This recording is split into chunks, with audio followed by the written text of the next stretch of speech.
I have 8 acres of land in Carrollton, Alabama, and my son's name is not on it, and I don't have really anything to prove that I want him to have it except that will that was drawn up a few years ago, about 10 years ago.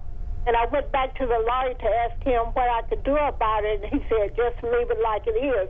But I asked him, would he have to go through probate court to get whatever's left if I pass on? And he just shrugged his shoulder and really didn't answer it. So I feel insecure about him having to go through probate court if something happened to me. Sure.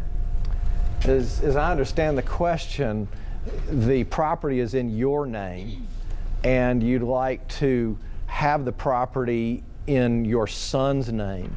There's a way of doing that. One would be a will, and you get the will probated. That's one way of doing it.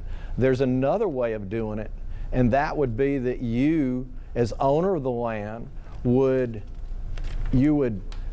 deed the land over to your son and give yourself a life estate in it, and that way you can stay living in it and your son gets it without going to probate when you pass away. But there are other ways of doing it. In law, particularly in estate planning, there's usually a second and a third way. And obviously, if she's not happy with the attorneys that she's dealing with currently, she can go seek some other help, right? She can seek another attorney to. Attorneys work for you. They're just like physicians, right? They work for you. So you want to make sure that you trust your attorney and Sure. you're comfortable with your attorney.